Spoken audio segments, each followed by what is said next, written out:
。お願いします。今日は頼みますよ。非常に良好。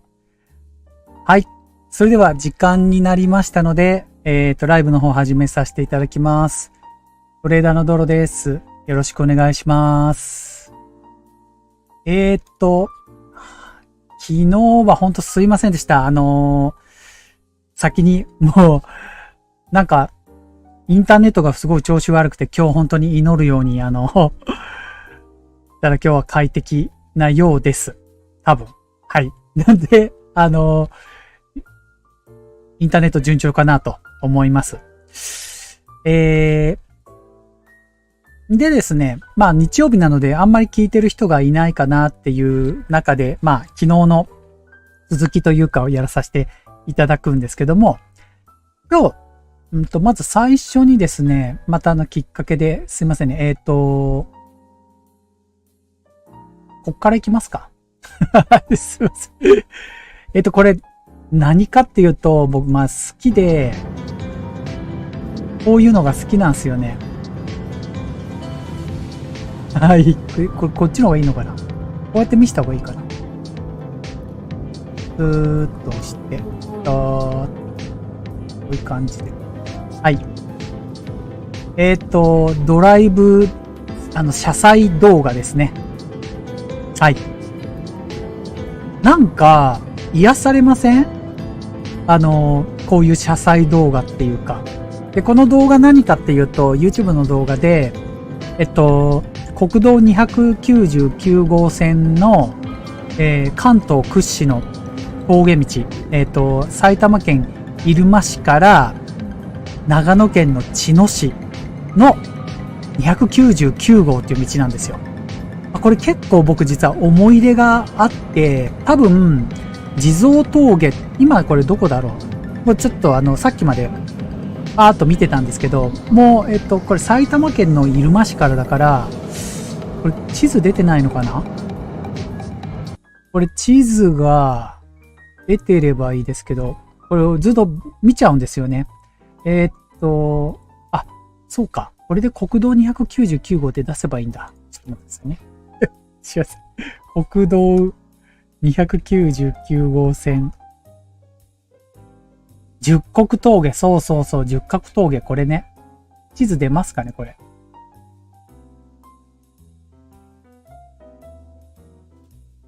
準備中になっております。あ、ヤフー地図になっちゃった。あ、いいか。ヤフー地図でも出るか。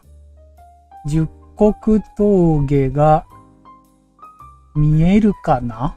わかりにくいか。これちょっとわかりにくいっすよね。あ、出てきた、ここ。これですね。これ299号。入間市っていうとここから、ちょうどこの入間市からずーっと、安納市っていうとこに入って、埼玉県の。この道っすよ、この道。ぐにゃぐにゃしたところ。これなんですけど、当時僕が長野に住んでた時には、通れなかった。途中でね、通れない。秩父までは通れて、まだ全部見てなかったんですけど、これって、あ、ここかな？これかな？ってもしかしたらあれです。皆さんご存知かしら、日航機墜落したところご存知ですかね？多分ですけど、この上野村っていうところがあるんですが、これ群馬県だったかな？御巣鷹山とかありましたっけ？日航機ジャンボ機が墜落したと、あ、ここ、御巣鷹山。そうそう。ここがね、もうここ全然道路がないですよ。まあ、ここでジャンボ機が昔、お盆の何年前だろうね。1980何年に墜落したんですけども。はい。で、この道がですね、まだ見てないんですけど、通れるのかどうか知らなかったんですよ。前通れなかったと思うんで、YouTube 途中まで見てたんで、これ、ちょっと先送っちゃうけど、あ、出てきた。なんかすごい道が。あ、でも開通したのかな？開通してますよね、きっとこれ。4時間何分って出てるから。当時僕の時ここ通れなかったんですよ。この峠が。なので、なんだ、通れるんだと思って、ちょっと、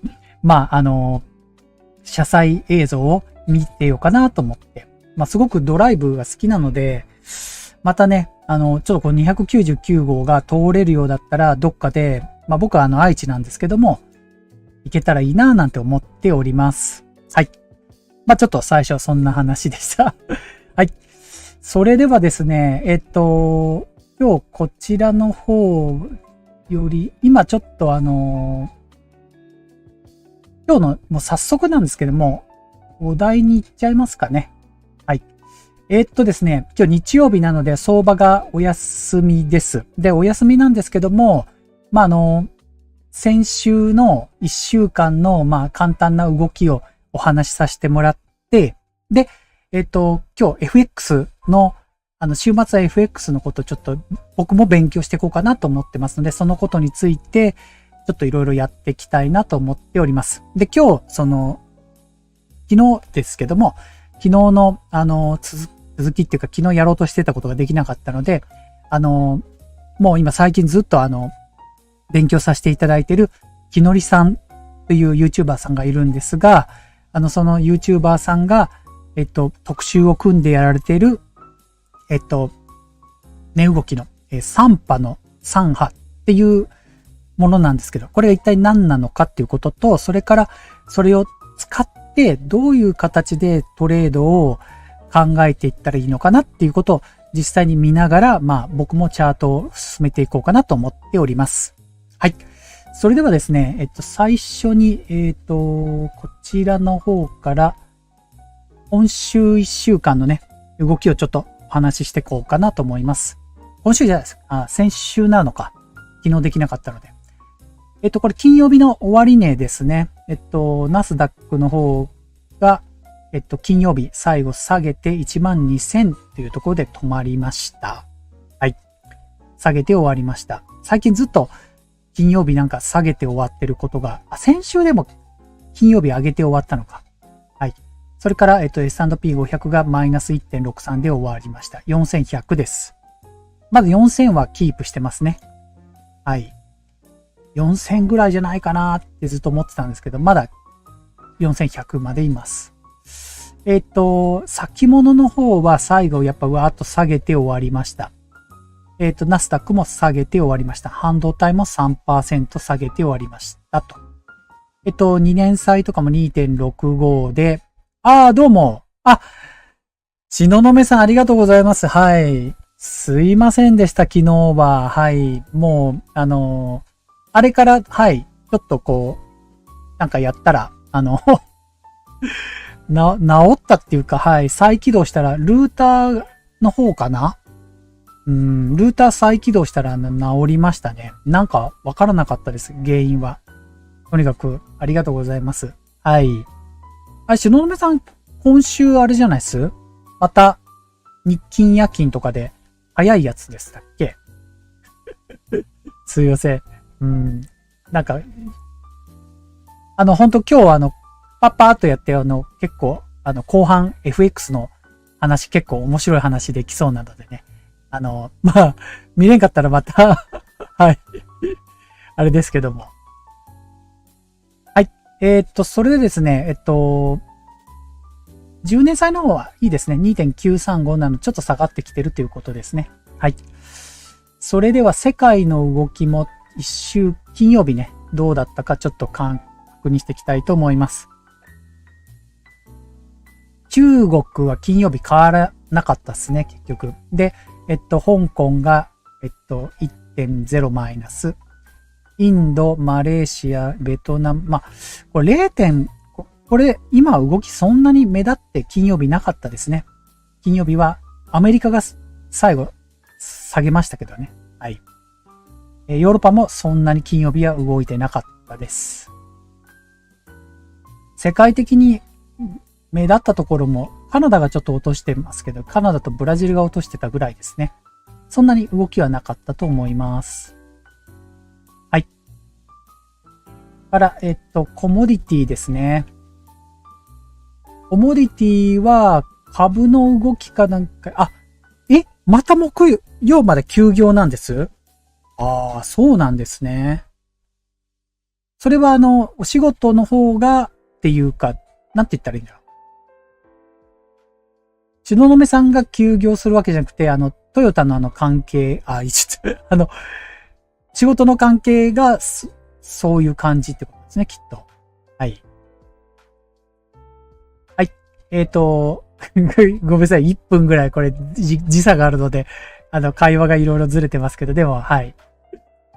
ゴールドの方が1850のラインなので、まあ、だいぶこのあたりに落ち着いてきましたね。シルバーも最近この 21.9 のあたりにいると思います。原油が金曜日またすごかったっすね。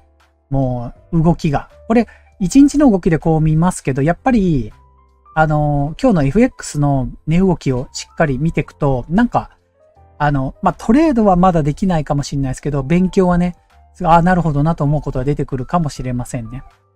そうですね。トヨタの関係ですよね。はいはい。はい。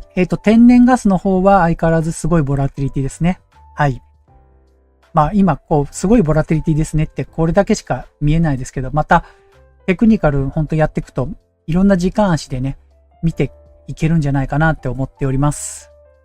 大豆が、もう僕の今これ喋ってるのきっと全体的に今まで毎日のようにチャート見てきてるから、今のところは高いのか安いのかぐらいはパッと見てわかるんですけど、細かい動きはやっぱりちゃんと勉強しないとダメですね。はい。大豆の方は1697なので、高い位置1740のラインからちょっと下げてるくらいですね。でもまだ上昇トレンドにいると思います。コーンも、そうですね。最近コーンはちょっと高止まりっていうか、このあたりずっといますね。730ぐらいにいると思います。小麦も1000のあたり、1000ちょっとのあたりにいますね。はい。パーっといってきました。本当はここでドル円とかもやった方がいいと思うんですけどね。FX の方もね。少しずつまた FX の方も為替レートもね、言えたらなと思います。でもどうしてもなんかね、興味がね、テクニカルの興味はあるんですけど、値動きとかの短期足の。どうしてもね、為替のね、トレードに関しては興味が湧かないんですよね。なんででしょうね。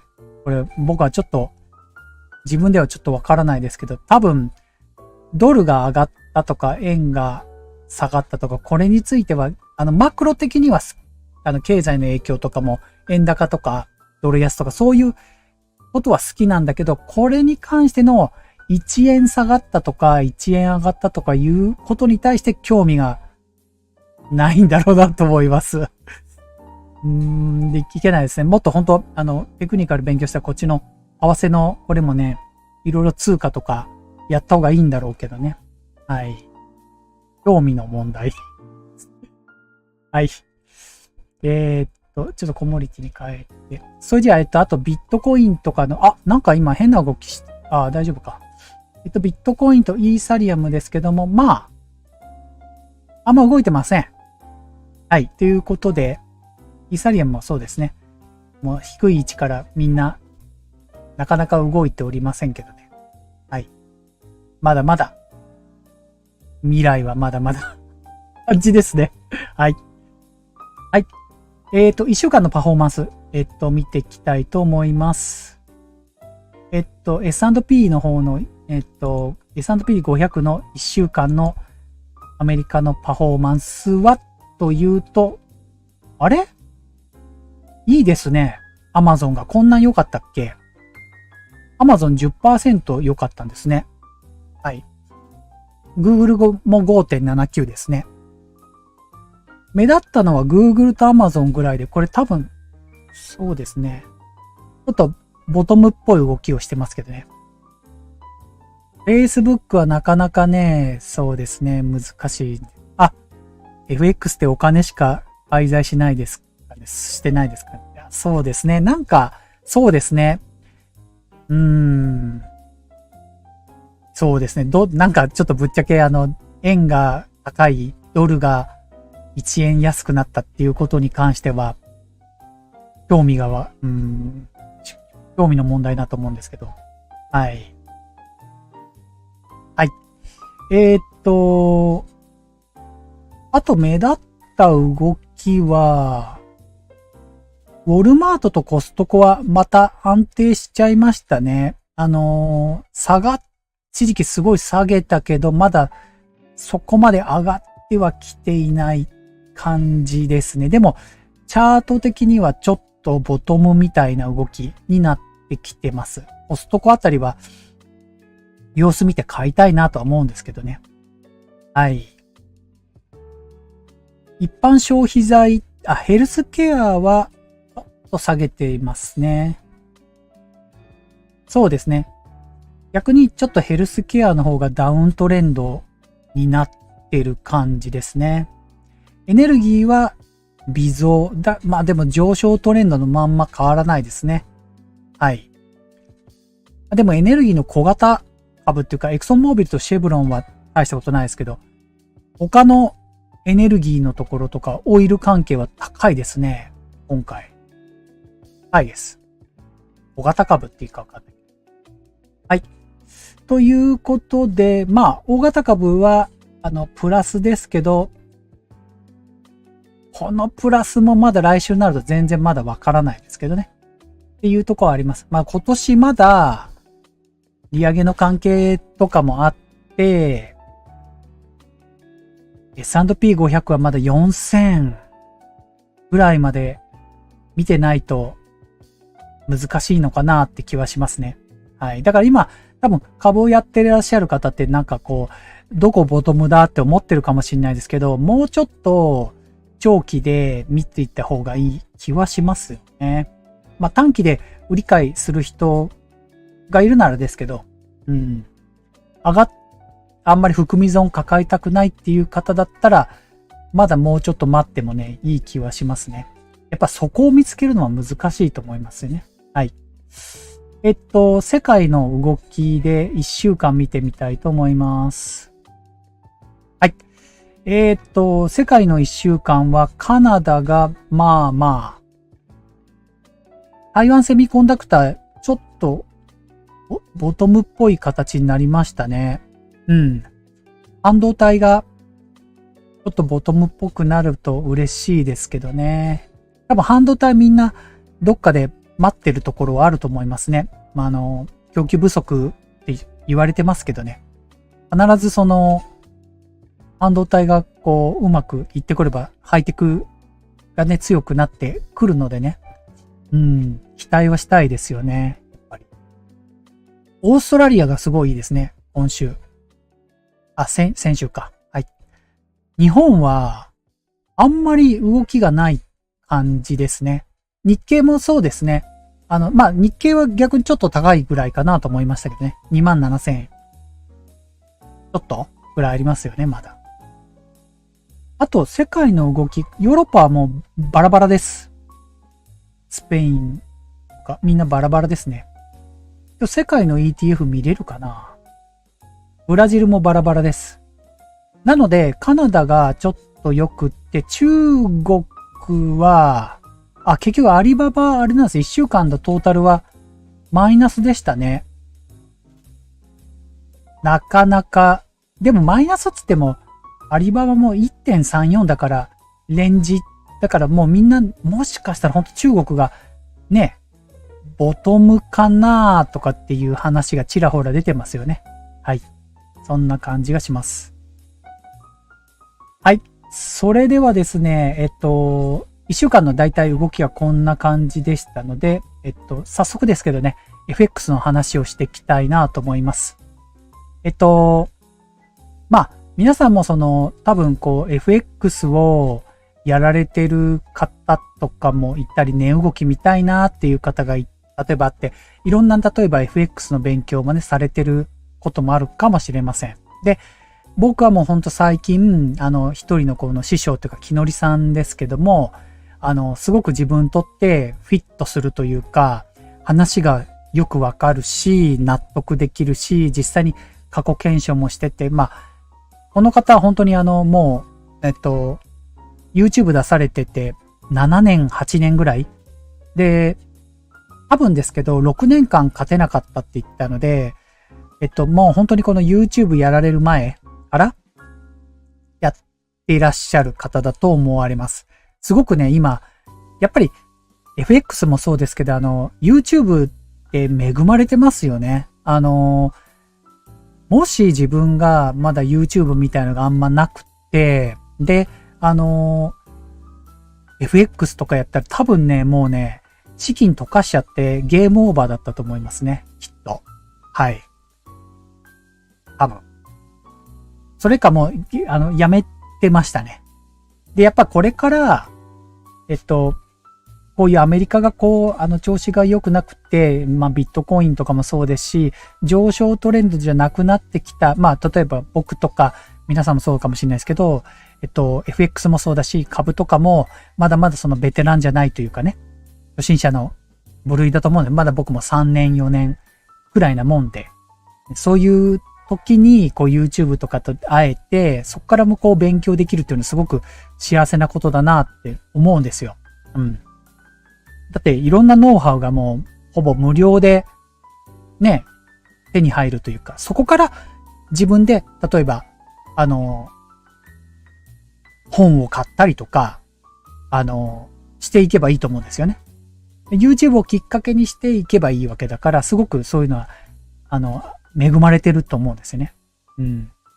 はい。まあそれちょっとこんなこと言ってるといけないので、このエリオット波動を3波の3波ダイジェストっていうコーナーなんですけども、この木のりさんの FX の3波の3波、今日のテーマなんですが、8個あるんですよ。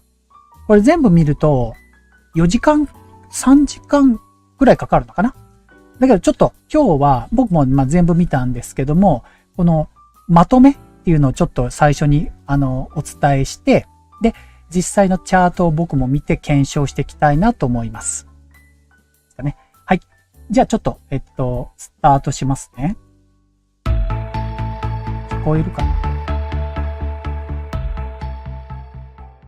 はい、3波の3波を取るぞっていうこのシリーズですね。これまでに7本の動画をアップしてきました。もともとはこれ、3波の3波っていう、こういう鉄板のエントリー場面があるので、初心者でもその美味しいところをね、見逃さずにしっかりとエントリーしていくための訓練方法をお伝えするという、そういう趣旨で始めたんですね。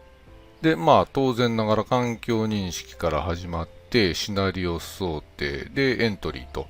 で、途中でね、このケーススタディが挟まってるんですけれども、これは本来全部終わってから、最後にくっつけるのがオーソドックスな、順番だと思うんですけれども、このタイミングでね、出てしまったんですよ。すごくいい形が、ドル水だったんですけれども、そのチャート形状がすごく良かったんで、この模式図そのまんまだったんですよね。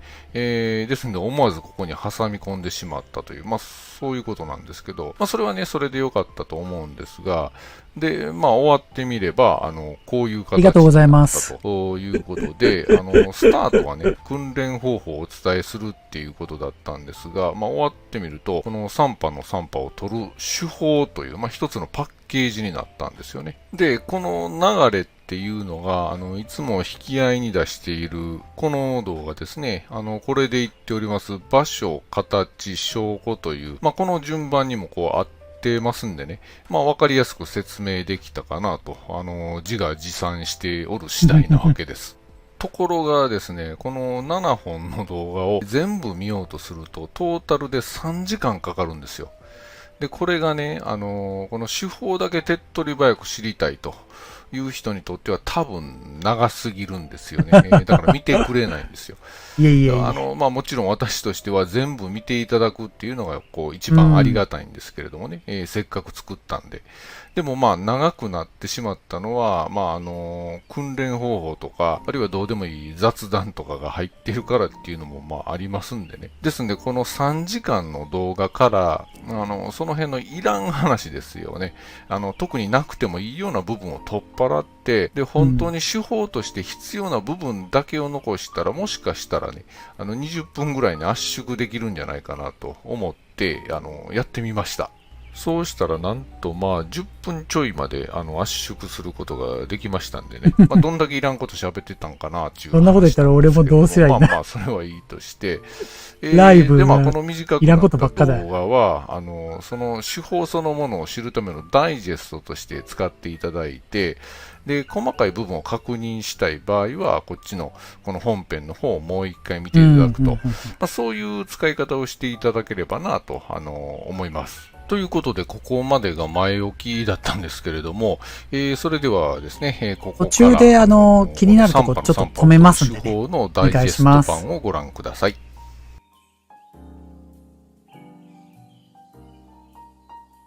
はい、では極力無駄話なしでやっていきたいと思います。まずは環境認識ですね。この手法では裁量を使う部分っていうのを最小限にしてますんで、環境認識はこのダウ理論とエリオット波動、この2つだけを使います。で、ルールは、ダウ理論でいうところのこの押し安値、戻り高値、これを抜いた波をエリオット波動の一波と考えて目線が変わったと判断します。例えば、この上昇トレンドの押し安値、これを割った波を1波とみなして、で、この時点で売り目線に変わったと判断するんですね。で、1波が来たので次は2波が来るかもというふうに考えるわけです。で、こっち、下降から上昇に転換する場合も同じということです。ちなみにこの考え方はこの手法だけで通用する独自ルールなんですね。ですので世間一般で使うエリオット波動にはこんなルールは多分ないと思います。でも初心者にはね、こういう縛りがあった方がいろいろ迷わなくて済むんで、このルールを採用しています。それではこのルールに基づいた環境認識の一例ですね、それをちょっと見ていきたいと思います。で、この場面はこの一発目の動画ですね、これの一場面をキャプチャーしたものなんですけども、で、日足から順番に目線を確認していくんですね。まず大きくはこれ上昇だったんですけれども、まあ短期的に下降してきたと。でもこの戻り高値はこの波が、まあ微妙なんですけどもね、割ったんですよ。ですのでこれがまあエリオット第一波と認定するんですね。まあこのルールがあるので、何の裁量も考えないで、機械的にね、これが一波だと決めることができるわけなんですね。で、2波が来て3波になったと。ですので、現在値は、日足では3波の途中ということになるんですね。だから、日足は買い目線ということになります。で、今言った同じルールで、買い足の目線を順番に確認していくんですけれども、その際にね、このトレンドラインの色を時間軸ごとに変えておくと便利なんですね。もう一度日足に戻ってみたときに、全部の時間軸の目線がですね、一目でわかるようになるということなんです。で、今回はこのトレンドラインの色とこっちのフォントの色を合わせてみました。これでいくと、この日足と4時間足はまあ買い目線と、で、1時間足と15分足は売り目線ということがわかるんですね。で、現在にはこの買い目線と売り目線両方に挟まれている状態ですんで、まあこういうレンジのような形状になっていると、そのように解釈できるということになります。で、ここまでがまあ環境認識のパートだったんですけれども、ただですね、この2本目の動画で追加的にお話ししたこの場面なんですね。まあ特徴的な場面なんですけれども、この場面が実はちょっと重要なんですね。こういう戻り高値がある状況で、短期的なこう押し安値ができる、まあ、状況なんですよ。で、この辺がね、まあレンジになると解釈するんですけれども、これについて話し出すとですね、ちょっと長くなるので、この部分だけはぜひね、こっちの本編動画で、もう一度確認していただきたいと思います。で、環境認識で、目線の方向が決まったと。じゃあ次はシナリオ想定になるんですね。シナリオ想定。ストップします。ですね、今の環境認識っていうのが、さらっと言ってしまったんですけど、ここで一回、僕が実際にその環境認識をしているものをナスダックとかいろいろ見ていただいて、こういう風にやるんだよっていうのをちょっとお伝えしたいと思います。はい。ですね、じゃあここから一回このチャートの方を出しまして、これどうしよう。これ一回これ消してみるか。はい。ですね、では、実際どういう風に僕がこれを今話をしてやったかっていうのをちょっとお伝えしていきたいと思います。僕の場合、この木野井さんがやった今の戻り高値押し安値の件の解説なんですが、ちょっとこれ拡大しますね。まず最初にこれナスダックの4時間、先物の4時間になります。4時間に関しては、まずこうちょっと黒くしているのは僕実は検証した時を縦の線を入れたんで、ここね、さっきもちょっと検証してたんですけども、まず、赤色の、4時間足のチャートですね、これ。で、高値が、こう見ていただくと、4時間の高値が見えますかね？ここなんですね。ここ。で、高値があるから、一番直近の高値があって、その1個前のこの波。いいですか？これが上昇の、押し安値と言います。で、この押し安値に対して、ここですね。赤い線を引っ張ってますね。まずこれ、赤い線引っ張ってますね。ということで、4時間足は買い目線になります。まず一つ。次いきますね。1時間足。さらに短い時間足を見ます。ナスダックの短い時間足ですけども、1時間足は、同じかな？同じですね。1時間足も高値がここ。なので、この緑色の線、ここが押し安値になります。1個前ですね。高値の1個前。なので、買い目線ですね、ここも。で、要はここが、4時間足と1時間足も買い目線ということになります。なぜかというと、この今の直近、ここ見えますかね？今のとこ、今直近というか今のこの値動きがですね、この安値を割ってないんですよ。割ってない。この安値をパコーンとこの赤いとこのラインと緑色のラインを割ったら、今度は売り目線に変わります。というのがこの環境認識っていうことですね。わかりますかね？いいですか？で、今ちょうど、4時間足が買い目線、1時間足が買い目線ということで、あと2つ。次15分足を行きます。はい。15分足ですけども、もうちょっと細かくしてます。15分足は、どこ見たんだっけ？ここ見たのか。ここ見たんだな。この、ここがですね、ちょっと微妙なんですけど、実は、この直近とより、こっちのが下なんですよ。これ、あちこちとか言ってて、わかるかな？これ、見えますかね？これが、水平線、引くとわかるんですけど、まだ割ってないんですよ。これ直近が。なので、ここが安値なので、いいですか？ 1 個前の高値、ここ。青いところ。これが15分足は売り目線ということになります。戻り高値と言います。これがね。いいですかね。ここですね。戻り高値と言います。はい。で、最後にナスダックの5分足を見ます。はい。5分足を見ると、5分足ちょっと大きくする。5分、またこれやっちゃった。こうやってやってると本当にね、たくさんの解説してるとき、そんな20銘柄は解説できないなと思いました。1個のことでいろいろ値動きやるので。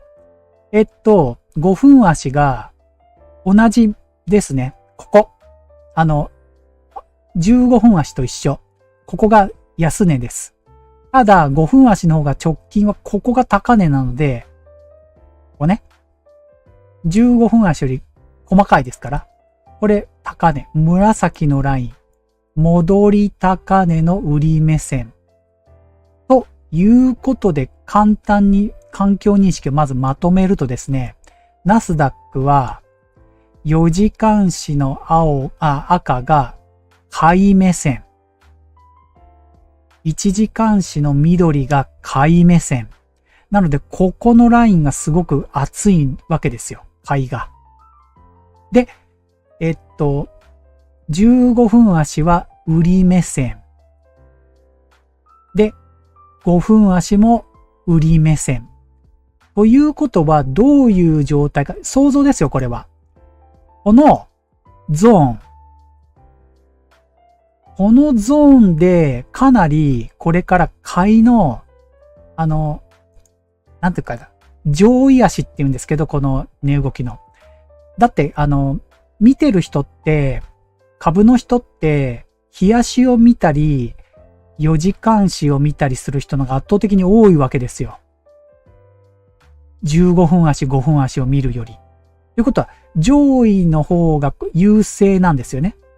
となると、もしここで、このあたりで下がってくるなと思ったら、この赤と、日足の人と、4時間足の人が買いを入れる可能性があるということです。なので、この今の状態ってナスダックは環境のまだ認識ですよ。短期の人はここでもう売ると買い勢が来るかなと思ってるから、もしかしてここで揉み合う可能性があるよっていうことが想像できるわけです。ありますかね、今の。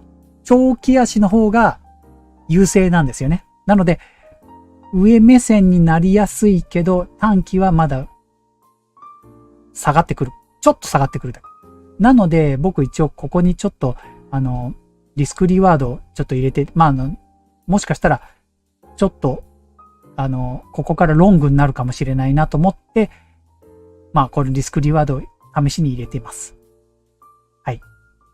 今、環境認識はこんな感じです。ナスダックでこういうふうに解説をしました。環境認識だけですね。ちょっと戻しますね。時間で。説明が上手だかわからないですけど。それでは続き、この次の環境認識、他もS&P とか DAO とかも全部、環境認識で4つ矢印入ってますので、はい。4つどころじゃないですけど、だいぶやりました。はい。だいぶやりましたね。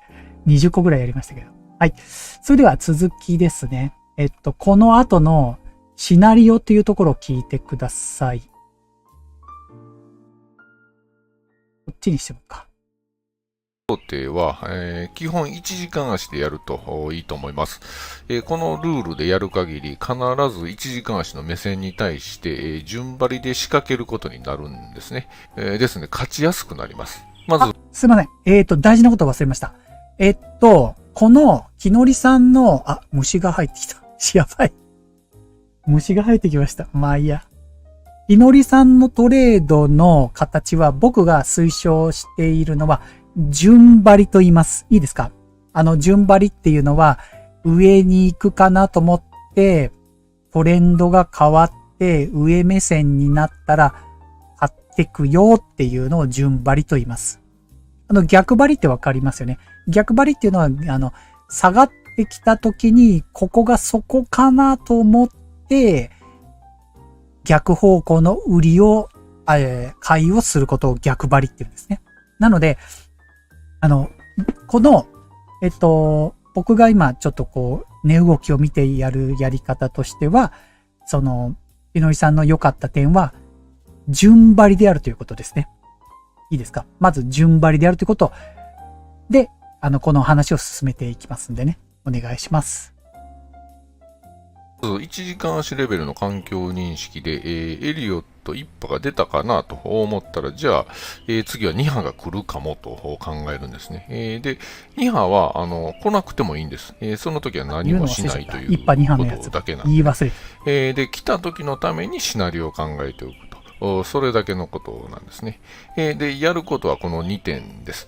フィボナッチをエリオット1波に、ここに当てて、押し戻りの位置を予想した上で、そこまでの値動きの形を見るということなんです。で、値動きの形は、だいたいこの3つのパターンになることが多いので、あらかじめ想定しておくと慌てなくて済みますよという、そういう話だったんですね。これもストップしますね。きのりさんが言うここの、チャートパターンっていうこの逆三尊、フラッグ、もみ合いっていうのは、この、FX で言うときは、15分足か5分足レベルで言ってることが多いです。今これ言ってるの。なの3波の3波っていうのの、3波っていうのは多分4時間足や1時間足のあたりが3波のうちのこの3波のうちの短い時間足で3波をこの第2波で予想して逆三尊になるんじゃないかなと。これ短期足ですね。15分とか5分とか。はい。で、見ていくと。いうことになります。なので、この、フィボナッチを使うときに、2波の動きを予想するわけです。はい。まだいいや、もうちょっと進めますね。もちろん一番ありがたいのはこの三尊逆三尊で、で、これがフラッグと組み合わさると、最高にやりやすいと。一方で、この三角持ち合いとかもみ合いになると、より慎重に値動きを見る必要があるということなんですね。で、もちろんね、この2波で出現するパターンはこの他にも、それこそ無数にあるんですけれども、まずはこの3つのパターンを想定しておいて、あとはもう実際の値動きに合わせて、微調整しながら対応していくと、そういうお話でした。この部分はさすがに裁量が求められますね。ここでの自分の裁量のスキルを磨くには、もうこういったチャートパターンの分析を、もう数多くこなすことしかないんですね。で、その際にすごく便利なフリーソフトがありまして、フェンリル FS って言うんですけど、そのインストール方法とか使い方を紹介した動画もありますんでね、ぜひこのフェンディル FS っていうのはもともとなんかチャートとかをスクリーンショットでパチンと撮って、それを保存するときにすごくその保存をなんか例えば逆三尊が出たっていう写真をもし撮ったら、それにこう逆三尊を区分けしといて、パッと保存して、この時逆三尊出たよと、この時フラッグが出たよとかっていう風に、ここは例えば、フィボナッチの、61.8 とか 23.6 が出たよっていう風に、いろんなそのパターンで自分が、見えたと思った時には写真を撮って保存をしておくためのなんかツールみたいですね。だからもともとフェンディ、これはFX 専門のもののソフトではないです。はい。なんか解説しちゃってるの。一度ご覧になってください。この動画の概要欄にリンクを貼っておきます。で、これでシナリオ想定はできたと。じゃあ次はいよいよエントリーなんですね。一番難しいところではあります。で、まずですね、お詫びしたいことがあるんですね。それは何かと言いますと、このエントリーに関して、本編の動画での説明がね、少しわかりにくくなったような気がしているんですね。この本編ではエントリーのやり方として3つ提案したんですね。1つがこの短期足のトレンド転換と、もう1つがこの長いやつですね。ここでは簡単にもみ合い抜けと言っておきますけれども、それとオシレーターなんですね。で、この3つのやり方を本編動画の前編では、ここにね、3つ並列で並べてたんですよ。1、2、3とね。で、よく考えたら並列ではないんですね。あくまでも主たるエントリー手法は、この2つになって、で、オシレーターは、補助的に使うイメージなんですね。ですんで、この並び方が、正解なんですね。本編動画の後編ではこの位置づけで説明はしているんですけれども、ちょっとわかりにくい話になったかなと思いましたんで、この場を借りてもう一度説明させていただきました。どうもすいませんでした。ややこしくして。では、それぞれ解説していきます。一つ目は短期足のトレンド転換ですね。これはもう、簡単ですよね。環境認識やシナリオ想定でここまででやってきたことをそのまんま、エントリー足である5分足で、同じことをやればいいと。そういうことなんですね。まさに相場の大原則である、フラクタル構造を利用したエントリー手法と言えると思います。で、具体的にはこういうことでしたね。一波が出たらフィボナッチリトレースメントを当てて、押し目戻り目を測ると。で、第2波の形をよく見て、で、最後に証拠が出たらエントリーするという。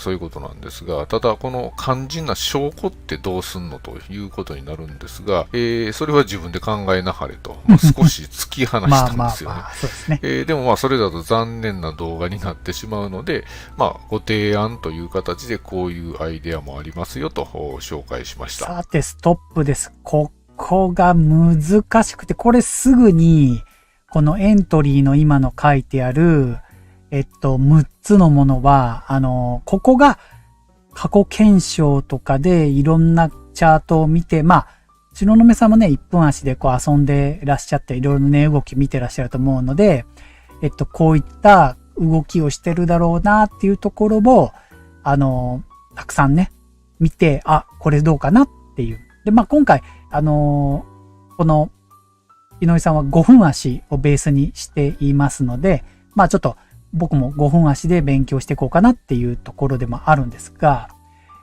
今のこの前のフィボナッチのことについて、ちょっと説明しますね。これまたちょっとここ一回消して、これでいきますね。はい。さっきのナスダックのことについていきたいと思います。さっき言った環境認識でナスダックの、4時間、1時間、15分、5分ということで、ごめんなさいね。これ1波、2波、3波も全然やらずに言っちゃったんですけど、まず、ブレイクし、そこの、この安値をブレイクしたら1波、2波ってやってきますので、ちょっと待ってくださいね。この1時間足をまず出しますね。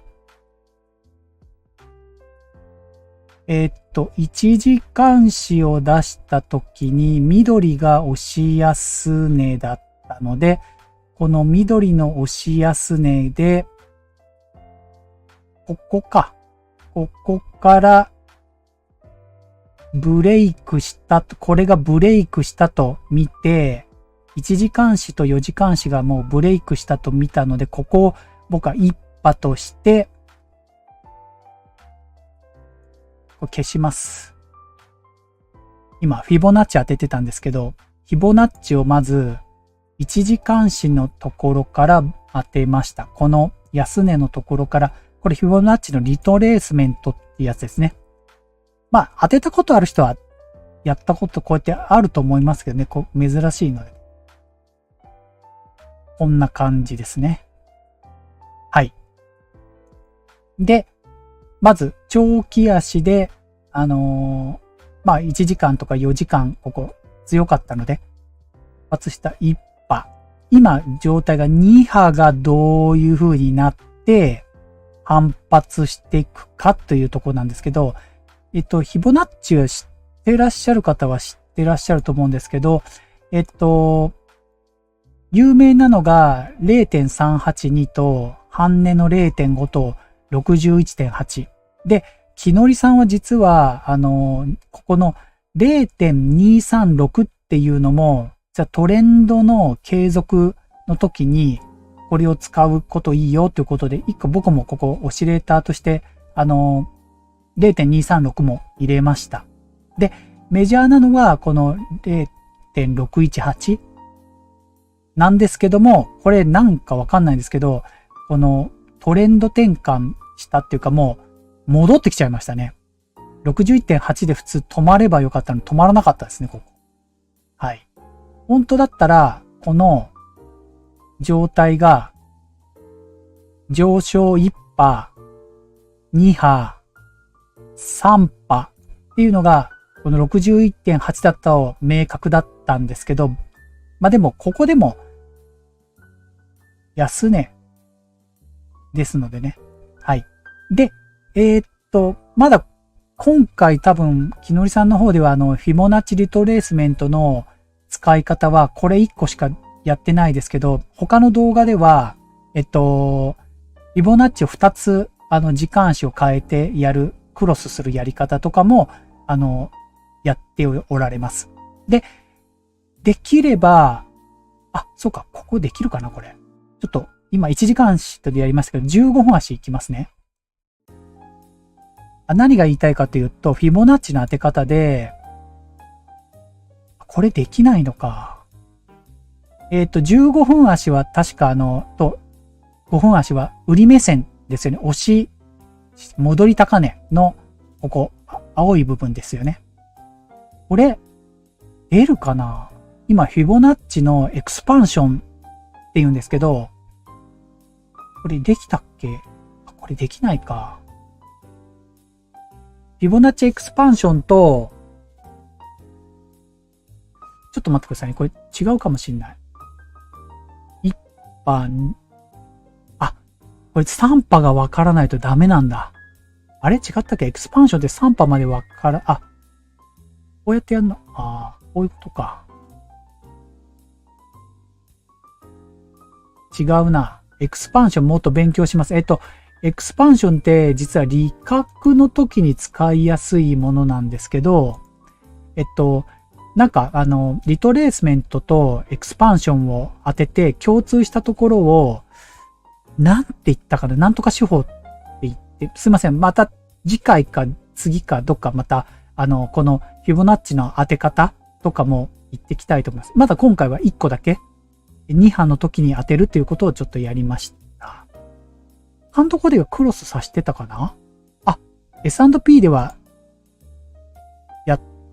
初フィボナッチ当ててますね。これ、1個か。はい。すいません。じゃ、ちょっと、戻ります。でも、皆さんどれぐらいのレベルで見てるかわかんないから、フィボナッチも当たり前のようにこうやって当てますって言っちゃってるけど、大丈夫なのかな？ごめんなさい。はい。じゃあちょっと続きをね。これはまだ簡単にはいかないと思います。2波の波形？はい。言ってくれるかな？ちょっと2波の波形いろいろ言うと思いますので聞いてくださいね。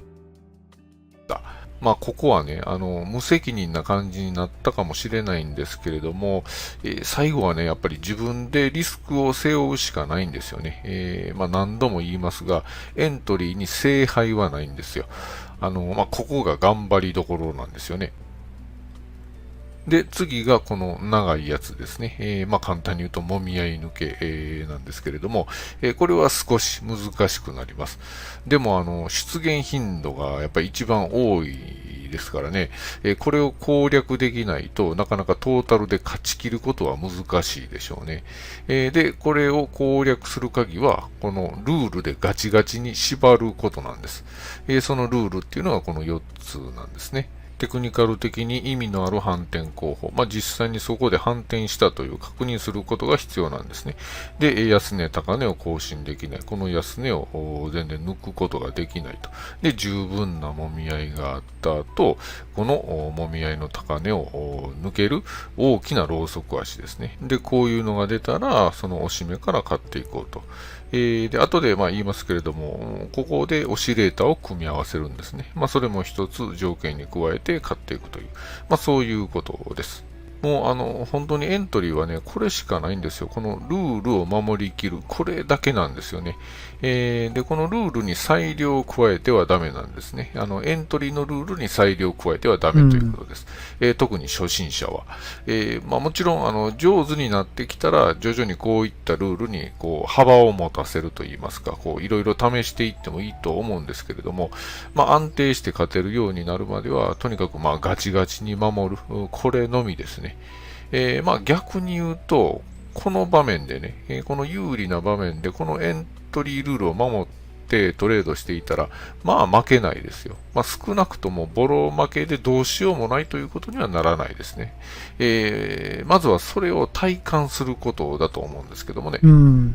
で、最後がこのオシレーターですね。私の場合はストキャスティクスを使いますよという、そういうことなんですけれども、先ほども言いましたが、短期足のトレンド転換とか、あるいはもみ合い抜けとか、メインとなるエントリー手法の補助的に使うというのがいいのかなと思います。で、その際に肝に銘じておいていただきたいのが、この使いどころということなんですね。こういうもみ合いの真っ最中では、絶対に使ってはいけないということです。使わないというか、見ない方がいいんですよね。だからチャートに表示しないというのが、一番いいのかもしれないんですけども、で、必要になってからね、初めて、表示するという。ただちょっとめんどくさいですけどもね。ここストップしますね。多分、これオシレーターについては皆さんトレードをしてる人は若干知ってると思うんですけど、この使い方を間違えるととんでもないことになります。で、ちょっと、どういうことかだけ伝えますね。またナスダックですいませんね。今このストキャスティクスを僕もナスダックで、先物で出しております。どういうことかっていうと、これ、実は別に MacD でも、RSI でもいいみたいです。何でも。何でもっておかしいですけど、エントリーするぞと決めたときに、ここのね、例えば、今別にエントリーするわけじゃないのであれですけど、この黒い線を引っ張っておくんです。縦の線を。この縦の線を引っ張って、ここでじゃあエントリーしようかなって決めたときに、これ5分足ですね。エントリーするのは5分足ですね。5分足。ここですね。5分足でエントリーするときに、例えば自分が買おうと思っていったときに、このストキャスティクスが、今買おうとしてないんですけど、例えばですね。今これどういう状態かと56にいるんですよ。ロングしようとしてるときに、このストキャスティクスが50だったらダメですよね。要するに、まだ20とか、RSI だったら30とかっていうんですかね。MacD だったらゴールデンクロスとか、ありますね。このストキャスティクスもゴールデンクロス、デッドクロスがあります。ただ、さっき言ってたこのオシレーターを変な風に使うと、デッドクロス、なんていうのかな。ゴールデンクロスだから買い、デッドクロスだったら、売りとかいう風にオシレーターを使っちゃダメっていうことですね。エントリーするときにだけ確認するためにこのオシレーターを見る。で、この条件が買いのところまでいったらなおさら優位性があるよっていうことを言っていました。はい。なのでこれに頼っちゃうととんでもないことになりますし、レンジだと MacD もそうですけど、トレンドも出てないと全然このオシレーターぐにゃぐにゃしてますので、わからないです。しかも、これ5分足なので、ストキャスティクスもそうですけど、オシレーターがどんどんクロスしてきますので、はい。長期足だったらまだオシレーターちょっと頼ってもね、いいかもしれないですけど、5分足で、FX をやる場合だと、このオシレーターは最後の確認という風に使ってくださいということでした。はい。5分足、またこれ戻しまして。じゃあ、続きますね。いちいちつけたり消したりっていうのがまあ、いずれにせよ、使うのはですね、こことか、あるいは、綺麗にトレンド転換する場合はこことかね、まさに使いどころをしっかり選ぶということですね。で、買うときはですね、20% 以下でのゴールデンクロス。で、売りなら 80% 以上でデッドクロスと。それを確認してからエントリーすると、高確率ですぐに含み益になります。エントリーする場所を間違えなければ、ストレスなしにね、利食いまでいけるという、夢のようなインジケーターなんですね。使い方間違えるとそれが悪夢になるんですけど、いろいろ練習してみてください。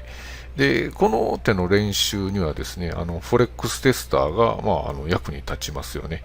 あと、この動画ではないんですけれども、1分足のね、ストキャスティクスを使うエントリー手法っていうのを紹介している動画もありますんで、もしよければ一度ご覧になってください。この概要欄にリンクを貼っておきます。もうまとめだ。はい。はい、まさに駆け足でしたね。この手法、3波の3波を取るシリーズの手法部分だけを取り出して要点をお話ししてみました。で、結局15分ぐらいまで圧縮できたんですかね。この動画で初めてこの手法を知った方がいれば、ぜひ本編の方も見ていただきたいですし、すでに本編の方も見られている方にとっては、ダイジェストでね、見る感じでいい復習になったかなと思います。また何かお話しし忘れていたことがあれば、次回の動画で補足していきたいと思います。それでは今回はこの辺で終わりにします。最後までご視聴ありがとうございました。はい、ありがとうございました。関係なんですけど、多分、きのりさんは、思うにいろいろ動画を見てて思ったのは、僕より10個ぐらい上かな。たまにやっぱ雑談入ってくるときに、昭和の匂いがすごい、プンプン、僕よりもプンプンするんですよ。関係ないですけど。はい。ありがとうございました。また、今回多分この中心になっていく考え方が、とても僕わかりやすくて、実際に検証もしやすいので、今回のことで分かったのがやっぱりそのダウ理論とエリオット波動の見方の基準ですね。一波、みんなよくあるじゃないですか。一波、二波、三波ってここがね、長期足の一波、二波、三波で短期足が一波、二波、三波ってこれ何のこっちゃって思ったんですけど、もともとはさっきやった戻り高値とかね、このね、ブレイクしたところから一波とみなすと。この戻り高値をもしこれがまたさっき言いましたように、ここがもしこの赤い線がまた下に抜けちゃったら、この線を抜けちゃったら、ここが下落一波になるわけですよ。ね。なので、今この状態、今のこのチャートの状態からっていうと、長期足はまだ買いの一波、二波、まだ割ってないので、二波で三波になるかなっていう状態ですよね。1時間足、4時間足、4時間足、1時間足が、今、1波、2波に来ていて、抜けちゃったらまた、今度これが1波になりますんでね。抜けてないのでまだ、この下抜けてないので、1波、2波、3波になるかもしれないと、上昇3波になるかもしれないというところ。で、短期で見て、短期が、15分で見ると、ここが高値なので、直近が、ごめんなさいね。ここが一番安いんだ。ここが安いので、戻り高値の1波、2波。で、こっちが、1波、2波。短期足も2波。だから、このあたりが3波の3波になるかどうか。だから、ここが抜けちゃうと、下落の下落になりますので、はい。また1波になりますけど、こう抜けずにブレイクしたら、買いにもしなったら、3波の3波になります。はい。で、ちょっと、難しいかもしれないですけど、なんか、本当は僕もこうやって1波、2波、3波って書ければいいんですけどね。はい。ちょっとお絵描きくちゃくちゃになると分かりにくいので。はい。で、こういう練習を、まずは環境認識をどんどん僕はやっていこうかなと思ってて、今、S&P も同じようにやってます。ちなみにちょっとだけ、紹介だけしますね。4時間が、S&P が、高値がここなので、直近高値がここなので、まだ割ってないので、赤い線、押し安値の買い目線の長期が1波2波。これナスダックと同じだな、多分。あ、ごめんなさい。もうナスダックと一緒ですね。で、1時間足も緑が同じ。4時間足よりちょっと上です。こっちですね。高値の1個手前、押し安値。これまだブレイクしてませんのでね、直近は。の、買い目線の1波、2波になってると。で、15分足が、15分足変わった。すいません、これ。変わりました。金曜日の無視してますね、僕。ちょっとここ変わってますね。今やりますね。15分足は短期、これ多分昨日、金曜日にちょっと調べてやったんですね。ちょっとごめんなさい。ダブルボトムになってるとかやってるな。なんか。15分足は、高値、今、ブレイクして落ちてるから、ここか。ここですね。15分足の直近が安値で、ここなので、青色は15分足はここですね。ナスダックと一緒ですね。はい。抜けちゃったので、売り目線。短期15分足は売り目線。で、5分足。5分足も同じですね。ここの直近高値が同じですね、これ。ここですわ。同じ。5分も15分も一緒。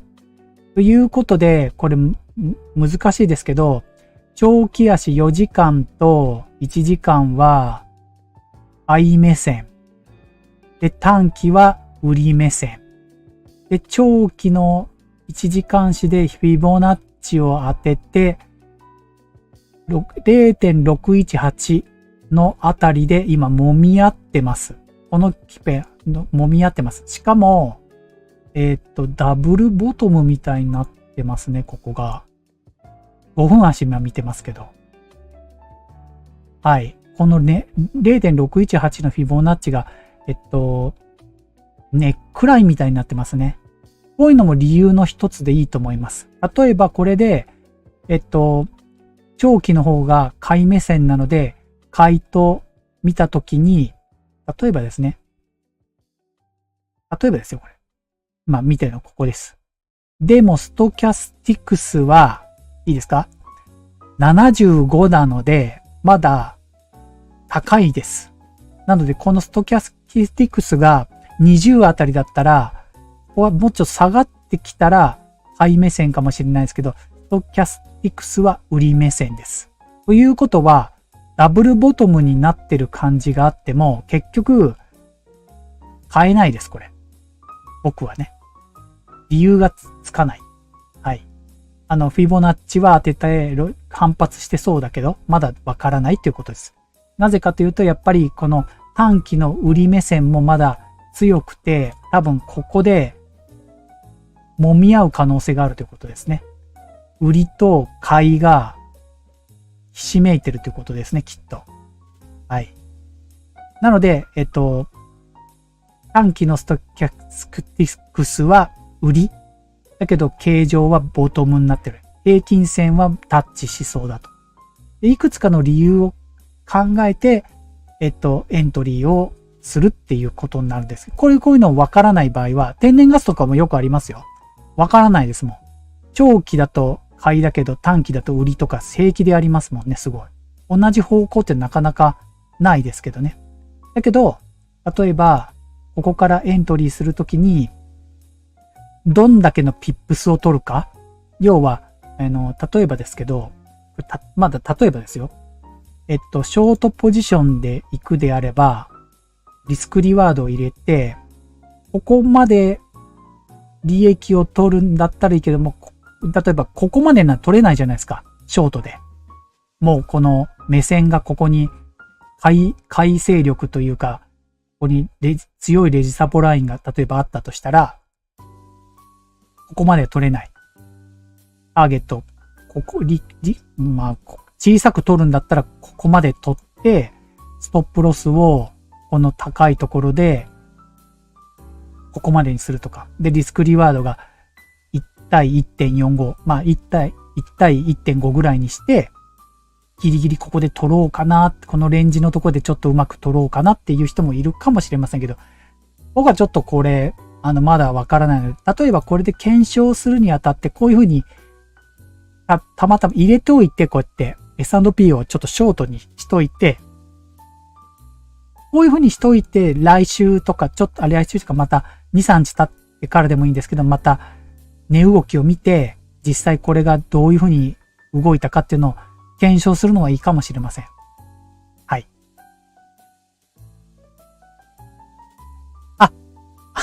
トイタさんどうもこんばんは。途中から、この間のやつですね、足の、そうですね、訓練がいると思います。今これとりあえずリスクリワードを入れましたけど、5分足で。どういう風になるかわからないですけど、まあ、これで、また、チャートを見るようにしとけばいいかなと思います。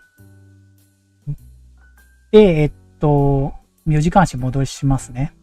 これ4時間足に戻すと、これ、こう見てください。これ何が書いてあるかわかんないですよね。もうミクロの世界ですもんね、4時間してみると。チャートはすごいスッキリしてますけど、はい。ですね。で、こちらの方も、ナスダックの方も4時間足になします。普段は4時間足で環境認識をして、ね。環境認識をして、直近を見て、やってもいいかなと思います。はい。はい。でですね、実は、今日は、もうちょっとして終わりますけど、やっぱりたくさん解説ができないので、まあこれからどういう形でやったらいいかなと思うんですけど、まあでも、多分、長期足って、多分初心者の方も皆さん見ても、これダウだったら、今これダウは長期で見たら、まあ、アイ目線かもしれないなってパッと見てわかるじゃないですか。トレンドラインを引かなくても。多分、こういう風にね。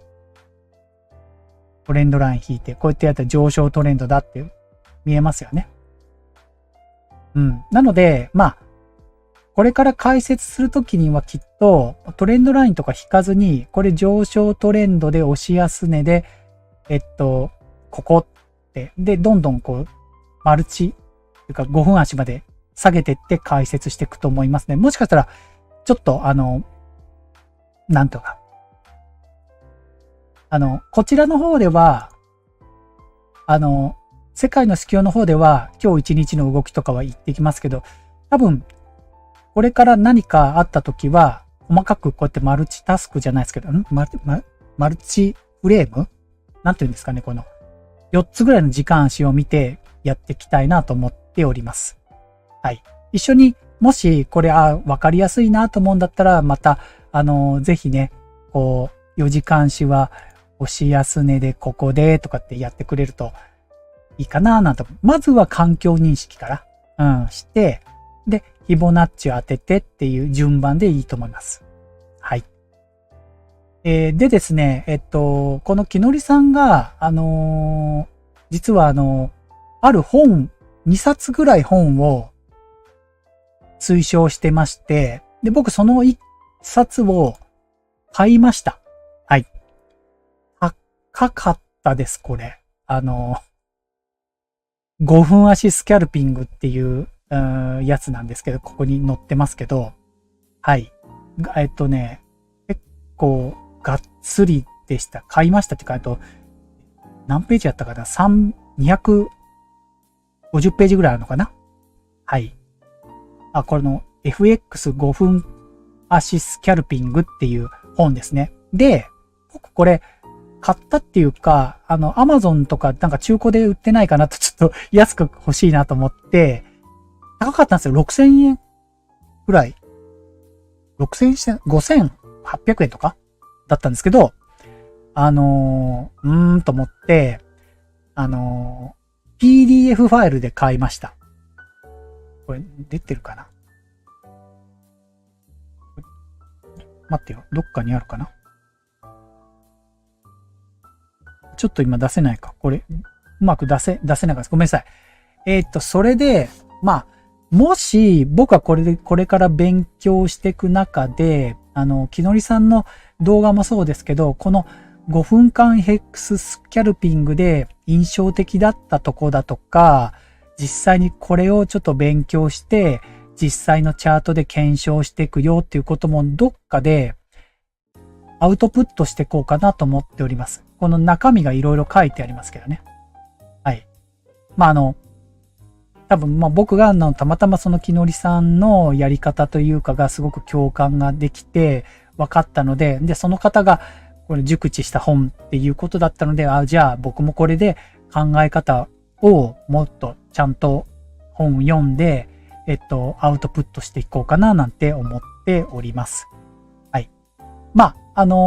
いろんなね、FX の、方いらっしゃると思うんですけど、あときのりさん、いいところが、なんかね、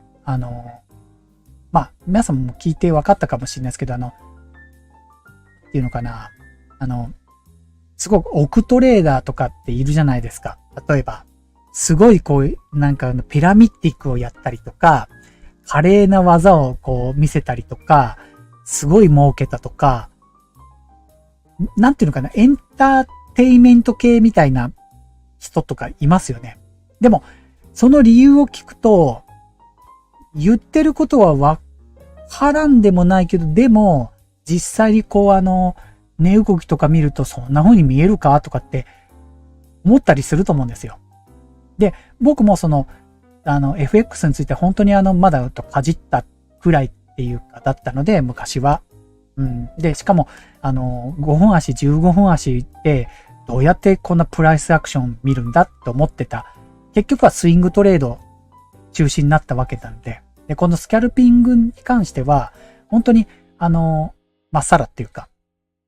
で、もう自分もまっさらだと思う気持ちで、じゃあ、きのりさんのやってるスキャルピングの、方法を紐解いて、実際に自分もこうやってやっていけば、で、もしそれで見てる方が、これぐらいわかりやすかったらやれるなと思えば、それはそれでいいんかなと思いました。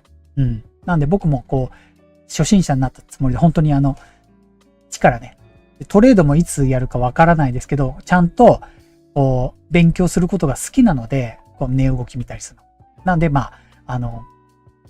当分、これで勉強していこうかなと思っております。はい。ですね。次回なんですけども、本当はコモディティも、これ、原油とか気になりますよね。天然ガスとか。そう。これ、見えますか？実はまだ今日紹介してないですけども、インジケーターが入っております。いつかまたこれ説明したいです。見えますかね？この黄色になったり、青くなったりしているインジケーターです。日足でも見ましょうか。あれ？もう一個入ってないぞ。入りました。見えますか？実はですね、もうちょっと、この、ローソク足についての、よく高橋ダンさんでも聞きません？包み足とか聞きませんか？この包み足について実は木のりさんのとこでももう一歩踏み込んで、包み足を見たところの一時監視の包み足について、いろいろ僕もちょっと勉強して、一時監視の包み足をどういうふうに捉えてスキャルピングに活かそうかということで、インジケーターを実は入れました。包み足のインジケーターです。これについてはまた、順を追ってね、説明していきたいなと思います。はい。だいぶFX らしい、過去だけつけてる感じになってますけど、移動平均線もね、EMA の9と、今これは、短期が25で長期が100にしてあったりとか、まあ少しずつね、いくつかの理由が重なる時っていうのがエントリーの優位性が高いということで、まあ、この包み足も一個の理由としてね、考えていきたいなと思っております。はい。なんかね、一風間違えると、このインジケーターだけでバイとかセルとか書いてあるんですよ。なので、多分、怪しい人とか商材とか売ってる人って、こういう売ったり買ったりできるよと思って、この包み足のインジケーターだけで売り買いしちゃってる人がいたら、これは失敗しますので、まあでも、わからん人は多分これ、買っちゃうだろうな。これ赤いからこれ、売るとかここ、緑だから買うとか、これを検証しないといけないんですよ、本当は。はい。